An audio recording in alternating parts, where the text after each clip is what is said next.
Բարև ձեզ սիրելի հետևորդներ, այսօրվա մեր հյուրը Արաբկիր բժշկական կենտրոնի անեսթեզիոլոգիայի եւ ինտենսիվ թերապիայի ծառայության ղեկավար Խառատյան Վահեն է։ Բարև ձեզ Վահե ջան։ Բարև ձեզ Վահե։ Մեզ շատ հարազատ մարդ ես կասեի։ Շատ հարազատ մարդ է, այո, շատ ուրախ ենք, որ այսօր ձեր հետ վերջապես խոսելու ենք։ Հիմա մենք որոշեցինք դույով, թե դուքով։ Դուք պետք է ասեք։ Շատ լավ։ Դե ընթացիկ արդեն կհասկանանք։ Ունենք ցավի մասնագետ։ Այո, ցավի մասնագետ, բայց այդ հարցով երկրորդ մասով էլի արի խոսանք, այո։ Այո։ Շատ կարոտել էինք ձեզ Վահե ջան, երկար ժամանակ է իրար հետ չենք աշխատում, բայց ուզում էի մեր հետևորդներին ասել, որ մենք մեր մասնագիտական ուղին միասին ենք սկսել, ավելի ճիշտ ես ու Շուշանիկը ամենասկզբի տարիներին, որ աշխատում էինք Խառատյան Վահեի հետ, Խառատյան Վահեն հիվանդանոցում անեսթեզիոլոգ էր եւ Այն MRT հետազոտությունների ժամանակ, որտեղ պետք է անզգայացում, այսինքն դա հիմնականում լինում էին երեխաները կամ ֆոբիկ հիվանդները, որոնք վախում էին MRT ապարատի մեջ։ Այդ շատ փոքրիկ պացիենտներ։ Այո, պարկելուց եւ փոքրիկ պացիենտներին անեսթեզիան ապահովում էր Խառատյան Վահեն, շատ քեզ շնորհակալ ենք, որ այդ ժամանակ մեզ աջակցել ես, ու ասեմ, որ շատ հեշտ էր քո հետ աշխատելը, միշտ թմային աշխատանքը։ Ու ինչքան հիշողություններ կան այդ։ Այո, ոնց որ փոճոր ժամանակվա մեր ոնց կհիշես դպրոցական կամ ուսանողական տարիները, տենց էլ մեր այդ աշխատանքի սկզբնական փուլն էր, ու ինչքան էր դու մեզ օգնում մասնագիտական հարցով։ Ուզում եի մի քիչ պատմես հենց այդ MRT-ի անզգայացումների հետ կապված, ինչ նրբություններ կան։ Սկսենք դրանից արդեն եւ անցնենք մյուս թեմաներին մեր։ Դե ես էլ մեծ շնորհակալություն հայտնեմ, հա, նախ շնորհակալ եմ հրավերի համար, հետո այդտենց երկար մեծ տեքստով ասեցի շատ հաճելի էր, բայց ինձ ինչքան հաճելի էր, միասին աշխատելը շատ հաճելի էր։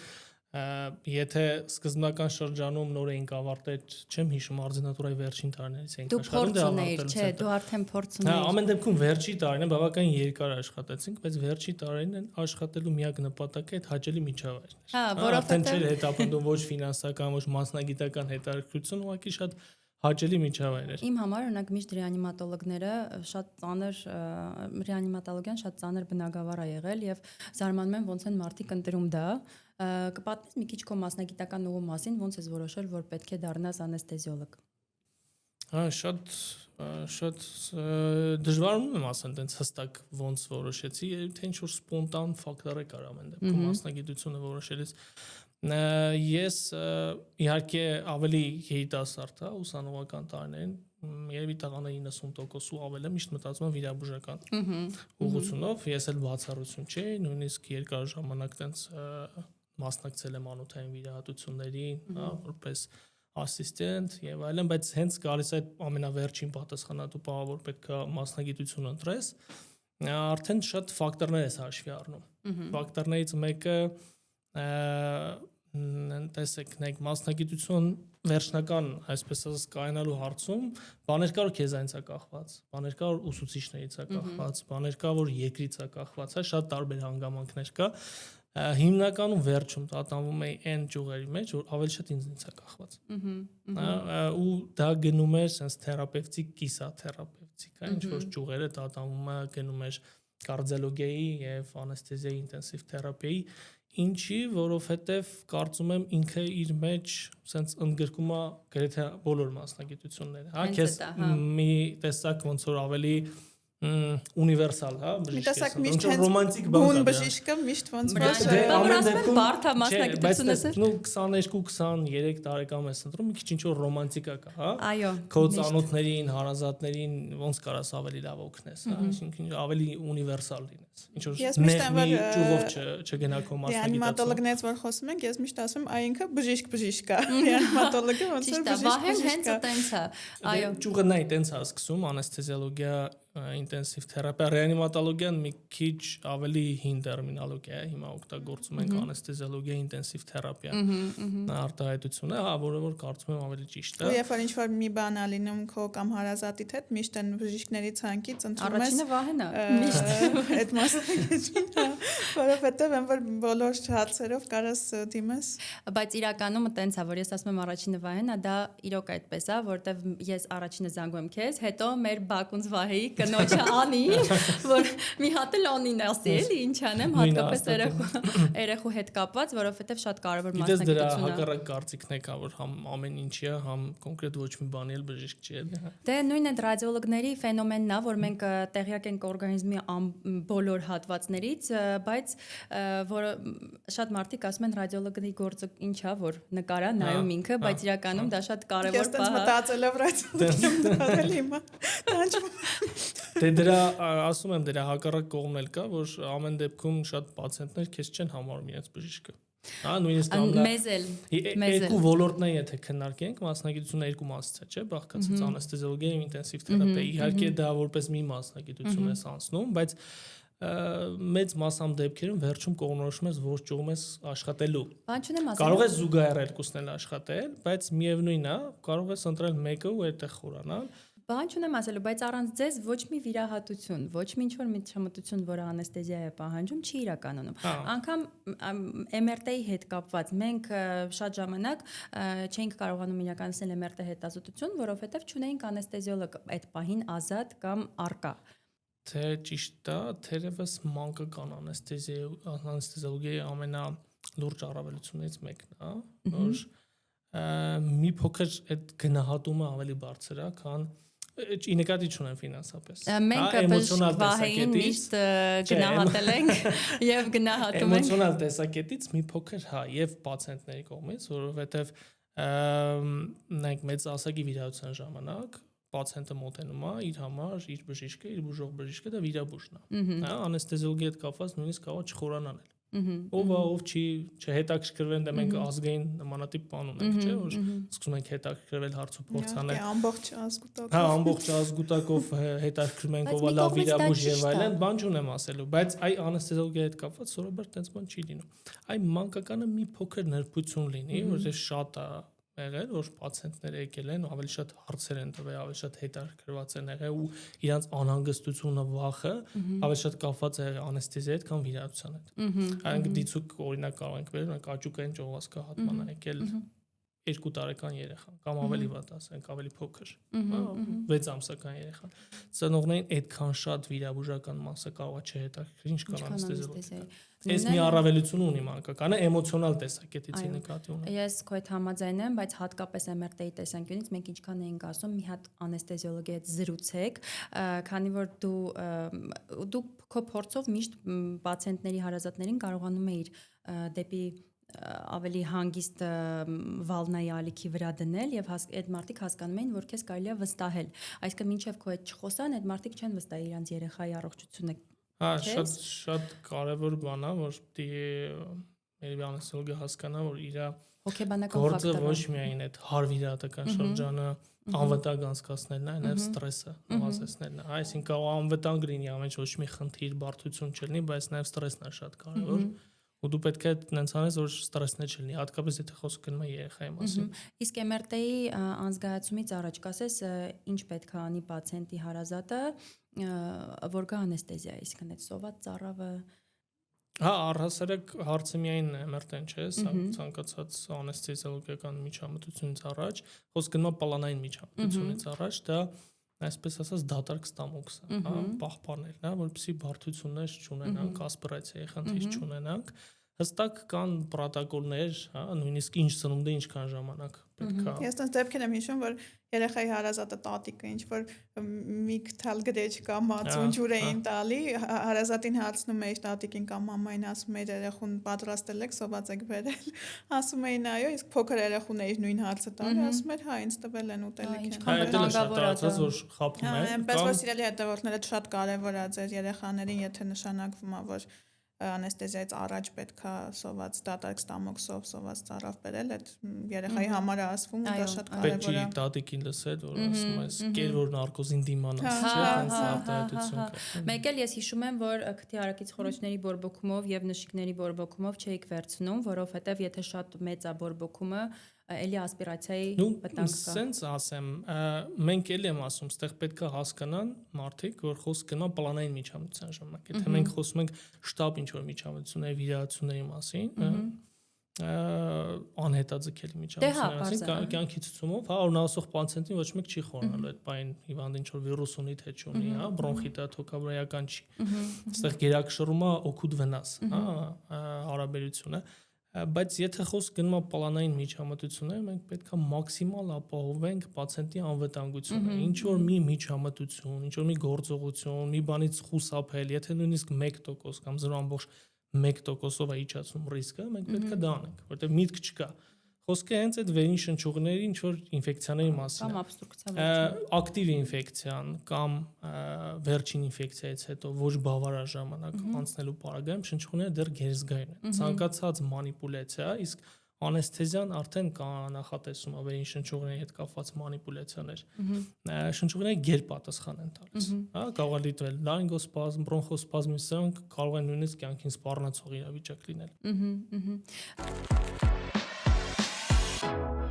MRT ոդքասթի գործընկերն է MRT Կլինիկը։ 3 տեսլահզոր MRT սարք, փորձառու բժիշկ ռադիոլոգներ, պատասխանները տրամադրվում են ընդամենը 1-2 օրում։ Մեզ մոտ ամենամատչելի արժեքն է, գործում է առողջության համընդհանուր ապահովագրություն, ինչպես նաև անհատական ապահովագրություն։ Ձեր MRT-ն MRT Կլինիկում։ Ես կուզենայի կրճատ ներկայացնել, թե ոնց է իրականում MRT հետազոտությունը անցկացվում, այսինքն մենք հիվանդը անընդհատ լինում է անեսթեզիոլոգի եւ բժշկի հսկողության տակ, եթե երեխան կամ ինչ որ մի մեծահասակ պարկում է MRT հետազոտության, մոտ 15-20 րոպե ինքը անցկացնում է MRT սարքի մեջ, անեսթեզիոլոգը անընդհատ ներս է մտնում սարքի մեջ եւ հսկում է հիվանդի, պացիենտի վիճակը եւ բացի այդ մենք ունենք հատուկ մոնիտորներ փոքրիկ, որ ցուցանիշները ցույց են տալիս։ Հանկարծ եթե ինչ որ շեղումներ տեղի ունենում, Վահեն միանգամից ոնց որ մտնում էր առաջին տեղում վերակենդանացնում էր ու չգիտեմ սա կթողեք եթեր թե չէ, բայց ամեն դեպքում ես այն դեպքն եմ ուզում հիշեմ, որ շատ խառը սիտուացիա էր, ոնց որ բարդ кейս էր, բարդ պացիենտ էր ու Վահեն էլ մեր հետ ակտիվ քննարկումների մեջ էր այդ պացիենտի հետ կապված ու ոնց որ սա ընթացքում սենց էր անում ամբուն ասում եք վահե ինչ ես անում, ասում եմ հետ շնչուղիներն են վերականգնում, այսինքն այդ դու այնքան calm, այսինքն հանգիստ բնավորության գծեր ունես, այնքան հանգիստ է քո մոտ այդ ամեն ինչը ընթանում, որ այդ խառը սիտուացիայում կարողանում ես հավասարակշռված քո գործը միշտ անել ինձ այդ պահը շատ դուր եկավ ու տպավորեց։ Շատ լավ կլինի իհարկե որ այդ մասնակցության տեր անձնավորությունը բնավորությամբ ինքնատիրապետող, չասեմ հանգիստ, բայց գոնե չկորցնի ինքնատիրապետումը, բայց եթե նույնիսկ այդպեսին չէ, պետք է քեզ այդպեսին պահես։ Եթե նույնիսկ մեջդ ինչ որ բան այրվում է, սրտ խփոց, պետք է ցույց չտաս, որովհետև եթե MRT-ի մասն ենք խոսում, այդտեղ կան թեկուզ շրջապատված այս բժիշկներով, մասնագետներով, բայց նրանք այն մասնագետները չեն։ Իսկ եթե թեկուզ վիրահատարանում ես, քո օգնող անձնակազմը, օրինակ բուժքույրական անձնակազմը նայում է քեզ։ Այո։ Եթե իրանք տեսան, որ դու խառնված ես, իրանք կրկնակի, եռակի, քառակի են խառնվում, նույնիսկ այն գործողությունները, որ իրանք լավ են տիրապետում, կսկսեն վատ անել։ Դրա համար պետքա ցույց տաս, նույնիսկ եթե խառնված ես։ Այդ այն պահն է, որ ես սարքի դեմը նստած նայում եմ այդ դեղին մոնիտորին, այդ սատուրացիան իջել է 97, ասում եմ, վահե 97 է իջել, եմ վայնը Մերի ջան, ինչ ես ուզում հանգիստ այդ մարդը սատուրացիան է, որ լավ է։ Ամեն մեկը իր մասնագիտության տերն է։ Որ ինքնաթիռը ռենտգենոլոգը թռնում է ու որ բորտում ասում են բժիշկ կա, ու ինքնաթիռում ռենտգենոլոգը։ Դե որ բժիշկ որ հարցնեն բորտին բժիշկ կա թե չէ, Վահեն պետք է առաջինը ասենք, հա Վահենն է, ոչ թե։ Դրա համար բժիշկ կա։ Հաճելի է որ ռադիոլոգների հետ զրուցում, այդպես լավ բաներ են ասում սովորաբար։ Դե ինչ կա, տենց է։ Իսկ եթե անցնենք ավելի մի քիչ նեղ մասնագիտական, մենք գիտենք, որ դու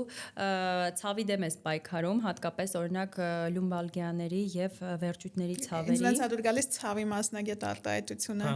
Ես որ իմ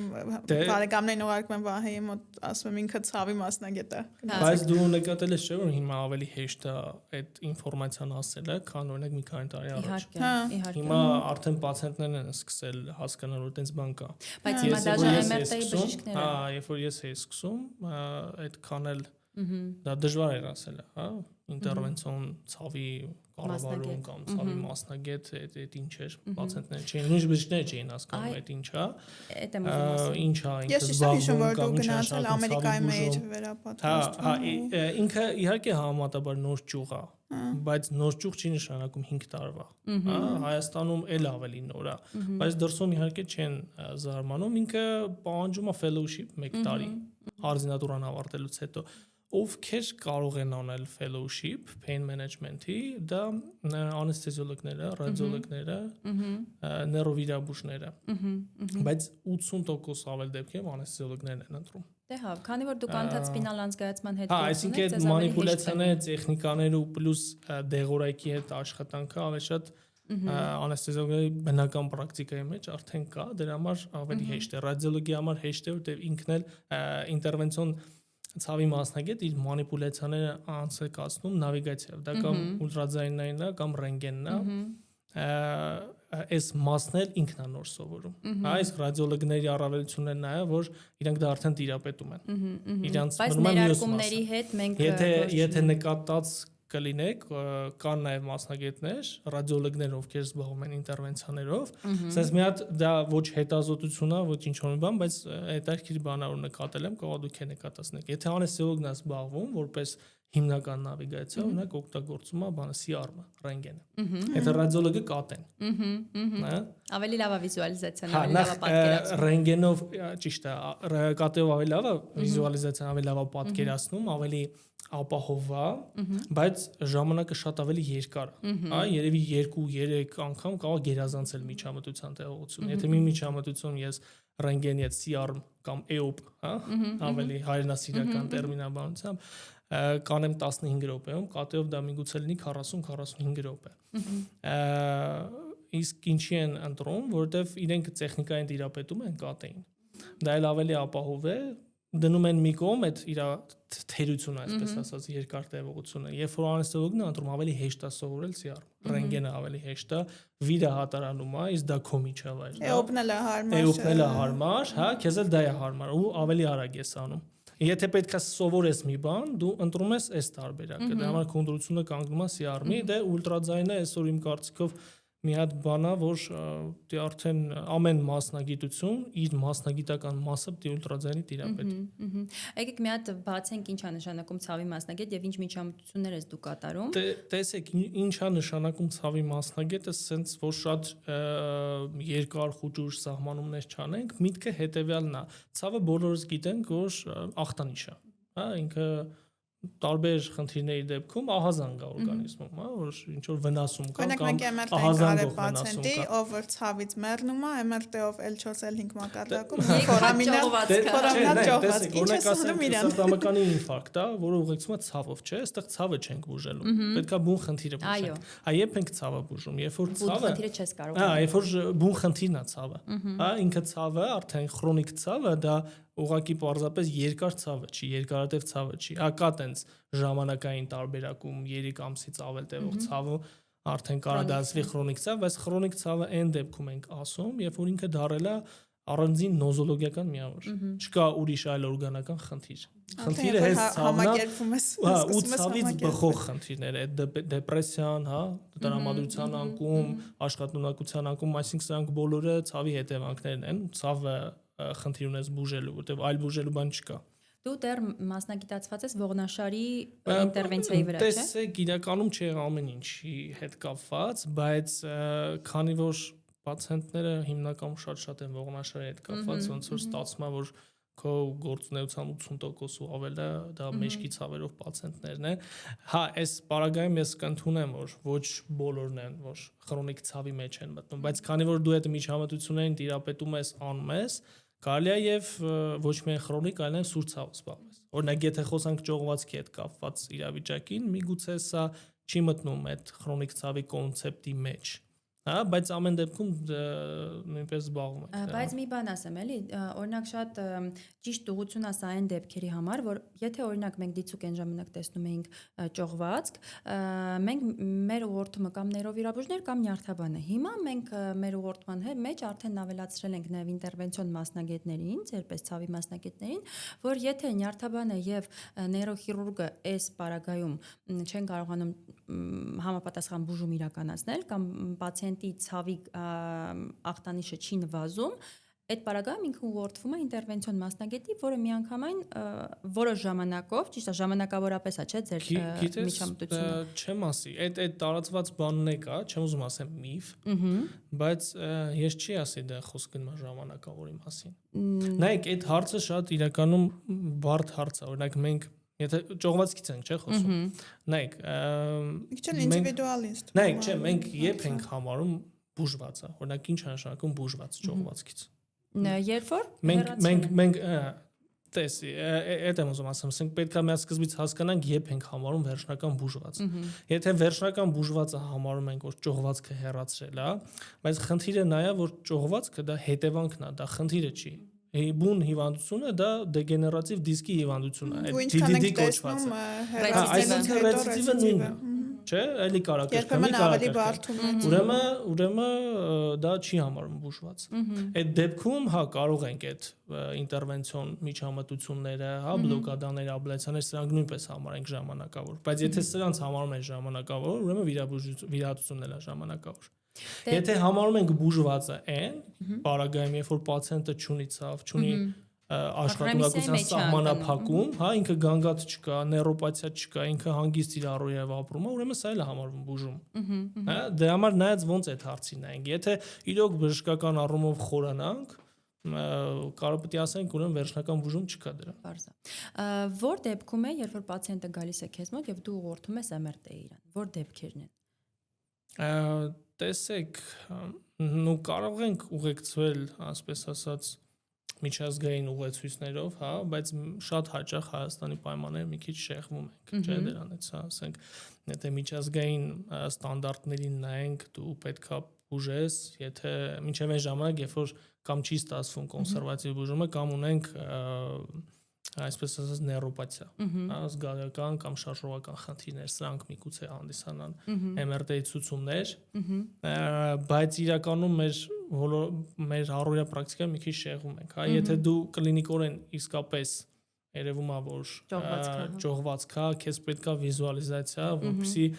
միայն MRT-ով իհարկե չես առաջնորդի, բայց MRT-ի ու կլինիկայի հետ համատեղ արդեն կայացնես որոշումը, որն է հաջորդ քայլը։ Շատ ժամանակ այս երկու մասնագիտությունը իրար հետ են աշխատում, այսինքն կամ MRT-ի բժիշկն է անմիջապես ուղղորդում ցավի մասնագետի մոտ պացիենտին, կամ հենց ցավի մասնագետն է ուղղորդում հետ MRT-ի բժշկի մոտ, որ հասկանա այս անգամ ինչու է ցավում այս մարդու մեջքը կամ ոտքը, որովհետև պրոցեդուրան իրականացվել է, մեկ էլ հոп մյուս տեղից է սկսում ցավել։ Այդ պարագայում միանշան, հա, օրինակ, եթե ես ավելի շատ պատասխանեցի առաջնային պացիենտին, ոնց կվարվես, հա, այնպես չի որ պացիենտը մոտեցավ, ասեց բարև տվեց ու ասեց մեջքս ցավում է, պետք է MRT-ի ուղղորդես, բայց այ մյուս պարագայում, հա, եթե փոխվում է ցավի բնույթը, եթե միջամտություն է արել, միջամտությունից հետո, հա, արդեն առավել եւս կարիք կա MRT-ն կրկնելու, հա։ Այս պարագայում միանշանակ։ Շատ հետաքրքիր է իրականում այս ցավը։ Առաջնայինը, եթե պացիենտը կյանքում առաջի անգամ է եկել ու MRT-ով մեջքի ցավից է գանգատվում, բայց չունի ինչ որ նևրոլոգիա, այսպես ասած, նյարդաբանական դեֆիցիտ, միգուցե առաջին քայլը չլինի MRT-ն։ Իսկ եթե նյարդաբանական դեֆիցիտը տեսնում ես, եթե տեսնում ես միանշանակ չի քննարկվում, դա արդեն MRT-ի տալիս։ Ես մի բան էլ ասեմ պացիենտների հետևորդների համար, երբեմն լինում է զուտ վերջերս տենց պացիենտ ունեցա երիտասարդ տղա, էլի ջիմում պարապել էր, իր ճողվածքը շատ փոքր ճողվածք էր 4-ից 4.5 մմ-անոց, բայց ունի ալտերմատին հպվող, ասաց գնամ վիրահատվեմ, ասացի սա միանշանակ դեռ վիրահատական չի, որովհետև այտուց չկա հարակից եւ այլն, ասացի կարակ փորձեք գնալ ներարկման, դա ինտերվենցիոն մասնագետի մոտ, ինքը ասաց վայ գնամ, բա ինչ անեմ, մեծանա դառնա այնքան, մինչև գնամ վիրահատեմ, բծնեմ այս ճողվածքից։ Շատ լավ օրինակ է, բերում է տարածված բանն է կա իհարկե։ տարածված բան, բայց նայ աշխարհն է փոխում ցուցումները։ Նախկինում օրինակ վիրահատականա թե չէ, նույնիսկ առաջնորդում են չափով, MRT-ով չէ, sequester կա թե չէ, հիմա փոխել է ցուցումը աշխարհը ու երկու ցուցում կա։ Առաջի ցուցումը դա շտաբ վիրահատական ցուցումն է, երբ որ ասեցին արտաբանական դեֆիցիտ կա, ոտը լավ չէ զգում կամ լավ չէ շարժում։ Եթե այս տիպի խնդիր չունես, անկախ ամեն ինչից ինքը առաջնային վիրահատականի մեջ չի մտնում։ Երբ կարա ինքը դառնա վիրահատական, երբ որ բոլոր մեթոդները փորձել ես բուժես, չի ստացվել, նոր գնում ես վիրահատության։ Ինչի է տենց, բայց ու ինչի են տենց արել, որովհետև ցավը ճողվածքի վիրահատության համար վատ ցուցում է։ Ամենալավ կատարած վիրահատությունից հետո կարող է ցավը չանցնի։ Դա համար նույնիսկ վիրաբույժներն են խուսափում, եթե քո գանգատը միայն ցավ, նա իրենք էլ են խուսափում վիրահատելուց։ Բայց Ժողովուրդ ջան, այն օրը մի հատ տենց պրոցենտ ունեի, ուզում եմ պատմեմ էլի, բերել են, ընդհանրապես չի կարողանում շարժվի, երիտասարդ տղա է, MRT-ն անում ենք, արդեն առաջին կադրերից պարզ է լինում, ողնուղային չափսեսը չէր, ուղղակի ճողվածք էր, մի մակարդակով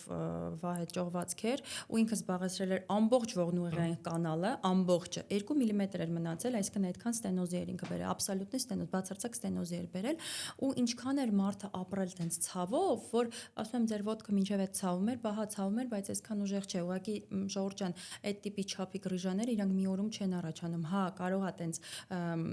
այդ տիպի սուր ցավերը մի օր ուղղակի ֆիբրոզողը այնքան պատրվի, որ ամբողջ պուլպոզողը դուրս գա մեջից, բայց հիմնականում այդ սաղ ճողվածքները լինում են երկար ժամանակ պահած վիճակների հետևանքով։ Մի անտեսեք ձեր ցավը, դիմեք համապատասխան բժշկի, սկսեք ձեր նյարդաբանից թերապևտից, հետո արդեն անցեք ձեր հետազոտության մեթոդները եւ արդեն հետո անցեք բուժումները ձեր։ Տենց ամենաճիշտ մոտեցումն է եւ միշտ ամեն թողարկման ժամանակ ասում ենք ավելի լավ է կանխարգելել ինչ որ խնդիրը, քան թե հասցնել այդ մակարդակի։ Ես ճիշտն ասած չեմ պատկերացնում այդ երիտասարդին ինչ էին անելու էլի այդ ճողվածքի հետ, որտեվ միակ տարբերակը վիրահատությունն եմ ես տեսնում, հետագայում իհարկե պալիատիվ ու կազդուրող բժշկական միջամտություն է այս պարագայում։ Խոսքով բարդ է։ Ու վերջի մենք ինչքան ենք նույն հետ վիրահատական MRT-ների ժամանակ տեսնում վիրահատական բարդությունները նույնն ճողվածքների, որոնք որ երբեմն ավելի շատ նույն ցավի ու այլ բարդությունների են բերում, այնպես որ միշտ ավելի լավ է նախ միտքը սենց է, որ նույնիսկ եթե բարդություններից չխոսանք, բարեհաջող վիրահատությունից հետ խոսանք, 2 տարի հետո վիրահատված ու չվիրահատվածները գալիս են իրար հավասար են, հա, ռեցիդիվի հավանականությունը։ Հենց սա է բերել, որ սա աշխարհը հրաժարվում է։ Այսինքն դառնում է որպես վերջին օպշն, հա, եթե այլ տարբերակ չկա, պետք է վիրահատվես։ Շատ երկրներ կան եվրոպական, որտեղ որ ապահովագրականն են վճարում, մինչև ինտերվենցիոն ինչ-որ միջամտություն բլոկադա չի արվել, վիրահատության փոխ իրանք չեն փոխհատուցում, որտեղ համարում են, որ նա իհարկե ավելի էժան միջոց է, քան վիրահատությունը, եթե էժան տարբերակով հնարավոր է։ Հետո ոչ ինվազիվ է ավելի, բարձր ավելի թեթև է ինքն թամ, քան ստե հիմնական արդյունքները, հեռակա արդյունքները չեն լավ, նույնիսկ բարեհաջող վիրահատության։ Դրա համար իրանք մնում են մենք միջազգային գոլեգաներ ունենք, որ իրանց հետ աշխատում ենք, շատ հայտնի մարդ է, չասեմ, բայց Եվրոպայի մասշտաբով բավական հայտնի նեյրովիրաբույժ է, ինքը ճողվածքներ կամ չէր վիրահատում, բայց եթե վիրահատես, դիսկը հեռացներ։ Այդ էլ մի հատ ուրիշ ծայրահեղություն է, այսինքն տրանսպլանտատ է դնում դիսկի փոխարեն։ Կամ հա, կամ KJ-ն անում, կամ ֆիքսացիա են անում, ֆյուժն են անում, կապ չունի, բայց դիսկը հեռացներ, որովհետև ռեցիդիվ չկա դիսկի այն ժամանակ, երբ որ դիսկ չկա։ Դիսկ չկա, հա։ Հա, ուրիշ տարբերակ չկա։ Մի գուցե մի քիչ ծայրահեղական է, բայց տրամաբանությունը խոսում է։ Հա, վիրահատությունը։ Դե այդ 25% դեպքերում նորից գալիս են դառնում են մեր պացիենտը, 25% լուրջ թիվ է, կոչվում է վիրահատված ողնաշարի համախտանիշ, այսինքն դա այնքան տարածված բան է, որ նույնիսկ առանձին նոզոլոգիական ձև են որոշը։ Իսկ ամենաշատը որ հատվածի վրա է լինում ձեր միջամտությունները, եւ գոտկա ինչ է։ Շատ լավ հարց է տալի, չէ՞, որ պացիենտները մեկ հայ պացիենտները սիրում են չէ գնալ սնխչիների կամ չինս մարդկանց վայ, խնդրում եմ, դա մեր ցավոտ թեմաներից մեկն է։ Լավ պատմում են, չէ, որ MRT-ով գնում են այդ մարդկանց մոտ, այդ մարդը իսես լուրջ դեմքով ինչ որ տեղ նստած ասում է, այդ դիսկը հələ դիսմիկում, հեսա ձերտա մաս է։ Դե իհարկե այդ մի քիչ ինչ որ գովեստի մասել կա դրա հետ կապված, ինչի է սա ասեմ, ձեռ են տալի, ասում են կոմոդ Էլ 5-1 կամ էլ 4-5 Իսկ ո՞նց են դա հասկանում, ինձ կբացատրես։ Ամեն դեպքում ինչ որ Ստատիստիկորեն ամենաշատն է։ կարդացել են, որտեվ մոտարապես 85-90% դեպքերում հենց այդ հատվածն է։ Հա, բայց գոնե այդքան մասը կարդացել են, բայց աշխատում է այդ ոճը, հա, այսինքն տենց եղել է, որ ասեմ պացիենտին ասեմ, էլ 5-1 մակարդակում ճողվածք ունենք, կողքից ամուսինը ասի, ես քեզ ասում էի, չէ՞ որ ChatGPT-ն ասեց, մենք ChatGPT-ին ասում ենք սատանա, որ եթե ինչ-որ հարց է պետք լինում, սատանային ենք դիմում, դες ոնց որ այդ շատ հետաքրքիր բան է։ Ես ընկերներ ունեմ շատ մոտիկ, ովքեր նույնպես զբաղվում են ինտերվենցիոն pain management-ով, ինչն է հետաքրքրությունը, որ մենք իրար հետ հանգիստ աշխատում ենք, քննարկում ենք, ով ինչ որ նորություն ունի, տարբեր հիվանդանոցների մասն է խոսքը, բայց ով ինչ որ նորություն ունի, կիսվում է, որովհետև մենք իրար կոնկուրենտ չենք համարում, մրցակից չենք համարում, ինչի հակառակ մենք ռադիոլոգները, հա, նենց մեր ապշինանելա շատ լավ։ Ոչ թե որ հրեշտակ ենք, ոչ միայն, այլ նաև իրականում դա մրցակցություն չի, հակառակը։ Մենք իրար օգնում ենք, ինչի ենք օգնում, այդ պարագայում երբ որ պացիենտները գնում են այնպիսի մարդկանց մոտ, որ պետք չի, հա, ու ինքը տանը շոշափելով MRT-ի ախտորոշումն է ասում եւ ինչ որ ներարկումներով էլ կոպիտ ասած մեր գործն է անում, մարդիկ դրան հավատում էին։ Իսկ հիմա իրանք տեսնում են, երբ որ մենակ ես ասեմ, որ չէ, Ժորժ ջան, այդ միջամտությունը ոչ թե ինչ որ փոքր սենյակում է արվում, շպրիցով մեջքից սրսկում են, այլ դա արվում է վիրահատարանում, որովհետև քեզ պետքա սեյլ պայմաններ, քեզ պետքա ռենտգեն հսկողություն, քեզ պետքա կոնտրաստ, որպեսզի համոզվես, որ դու նյարդի մոտ ես, եւ որ միայն դու ես ասում, նա տպավորություններ, որ ես ինչ որ ուզում եմ ծաղկացնի աշխատանք, երբ որ տեսնում եմ, որ արդեն շատ մասնագետներ են տենց անում։ Հիմա օրինակ 6 տարի առաջ որ պացիենտը գալիս էր, ասում էր, «Էդ ինչ ես ասում էլի, ես գնացի ես ինչի մոտ, ես ինչ փողոցի 5-րդ հարկում»։ Հիմա դու ասում ես վիրահատարան, հա։ Բայց հիմա ասում են բժիշկ, որ անում ես դու ռենտգենով ես, չէ՞ անում։ Հիմա իրենք են պահանջում։ Հիմա իրենք են պահանջում։ Այդ նույն երկիրը, որ կլորա, այդ նույն ֆենոմենն է, որ մինչև այդ մարդիկ չէին պատկերացնում, որ երկիրը կլորա, բայց լավ է, որ Եթե ճողվածքից խոսացինք, ես անպայման նշեմ, որ մերսումների գնալուց է միշտ խորհրդակցեք ձեր բժիշկների հետ, որովհետև այդ տարբերակն էլ կա, որ էլի նույն շենքի 5-րդ հարկի մյուս կողքի բնակարանում շատ ուժեղ մերսումներ են անում, չէ, ճողվածքից ազատելու նպատակով։ Արի, ասենք, մինչև այդ խնդրում եմ, եթե ձեր մեջ կցավում, մի գնացեք մի անգամից մերսման, մի հատ եկեք մասնագետի մոտ հետո եկեք MRT հետազոտության ու MRT հետազոտությունից հետո եթե ձեր մոտ ճողվածքը հայտնաբերվել, մի արեք մերսումներ, մինչև ձեր մասնագետը ձեզ շնչի։ Էլ 5-1 մակարդակում չի լինում, այլ մակարդակներում է լինում։ Շատ ավելի վատ հետևանքներ կարող ունենա այդ նույն մերսումը։ Հետո դուք զանգարում եք այդ մերսող մասնագետին, ինքը ձեզ չի պատասխանում, բայց ձեր մոտ արդեն շատ ավելի վատ վիճակ է, մի բերեք դրան։ Ես մի բան էլ ասեմ, շատ հաճախ են մարդիկ, ովքեր որ ֆոբիա ունեն, սարսափում են MRT-ից ու կամ այն մայրիկները, ովքեր որ վախում են շատ, այդքան մի վախեցեք, որովհետև մենք միշտ որ առաջարկում ենք, ասում ենք, կա այսպիսի տարբերակ, որ դուք նարկոզով անցնեք MRT հետազոտություն, միանգամից իրանք վախի ու սարսափի մեջ են ընկնում։ Մենք բազմիցս տեսել ենք, մասնակցել ենք ու դոկտոր ջան, դուք էլ ասեք ոնց է կատարվում սեդացիան, ինչքան ժամանակով, ինչ պրեպարատներով ու Եթե դա իհարկե ինչ որ բժշկական գաղտնիքից դուրս չի գալիս։ Չէ, բժշկական գաղտնիքից դուրս չի գալիս իհարկե, բայց MRT-ի ժամանակ սեդացիաները, անեստեզիայում տենց սենց ասած ենթաբաժիններ կա, հա։ Կլասիկ օրինակը կոչվում է NOR, հա, non-operating room anesthesia, կլասիկ օրինակ է, իր բոլոր առանձնահատկություններով, իսկ MRT-ի ժամանակ շատ կան առանձնահատկություններ։ Առաջինը այդ մագնիսական դաշտը, որ ունենք, այսինքն քո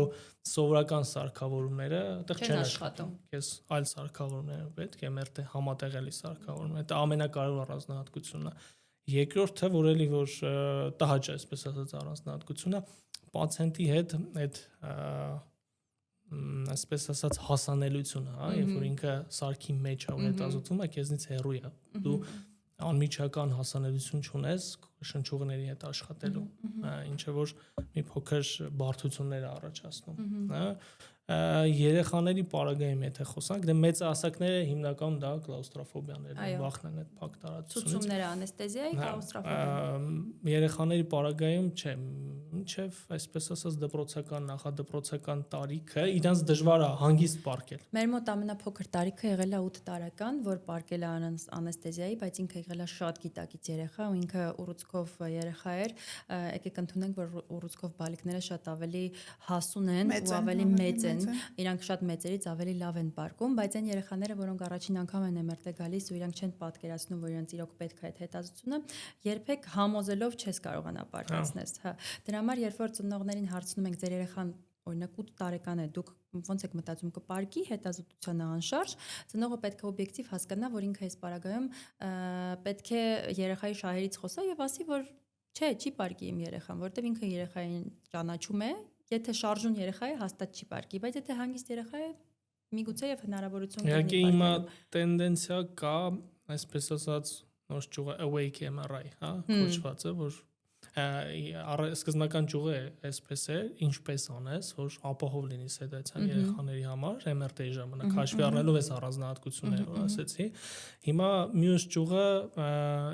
ինչպես անես, որ ճիշտ սելեկցիա անես, որտեվ միգուցե երեխաներ կան, ում որ այդ տարբերակը ավելի ճիշտ է, awake MRI-ի մասն է խոսքը, ոնց ճիշտ ընտրել։ Ես հիշում եմ, որ դուք պացիենտների եք ունենում սրտի MRT-ի, որ մակերեսային շնչառություններ պետք է ապահովել ու ինչ որ ավելի ուրիշ տրիգեր որպես բան էին օգտագործում, կրծքի հասակ, նորածնային հասակում կա տեխնիկան այդ կերակրելը, հա, այսինքն անմիջապես MRT-ից առաջ կերակրես, ինքը իր բնական քնով մտնի, սա էլ ոչ, սա շատ կապ ունի ինչ հետազոտություն է սա, դուք ինձնից լավ գիտեք, որ տևողությունը կարող է 20 րոպեից մինչև մի ժամ լինի, պլյուս ռեժիմների հետ կապված կան բարձր ձայներ ու վիբրացիաներն են, որ էլ դժվար ասում է բնական քնի տակ MRT-ը։ Մի բան էլ ասեմ էլի, ուրեմն մենք MRT-ով ծրագիր ունենք։ Բանը ես էի ասում։ Մենք ծրագիր ունենք T2FS, այսինքն դա T2 ծրագիրն է, fat saturation-ով զբաղեն դուրս էր գալիս, ասում էր, այդ ինչ այդ դնում եք ձեր այդ RFS-ն մի հատ, բաներեք այդ շատ լավն էր։ Կարոտեցի մեր։ Հա, ես էլ կարոտեցի, շատ թեթև։ Չսիրած դիֆուզիա։ Հա, դիֆուզիան միշտ ամենաբարձր ձայներ հանող ռեժիմը TRFS դնում եք թե չէ։ Վայ, շատ շնորհակալություն, որ հյուրընկալեցիք մեզ այսօր։ Կարոտել էինք, այո։ Ես կարծում եմ շատ ինֆորմատիվ թողարկում կլինի հենց ցավի մասնագետների ընտրության եւ անհասարակ ցավի ասպարեզով։ Իսկ ես ձեզ հիշեցնեմ, որ MRT podcast-ի գլխավոր գործընկերը MRT Clinic-ն է։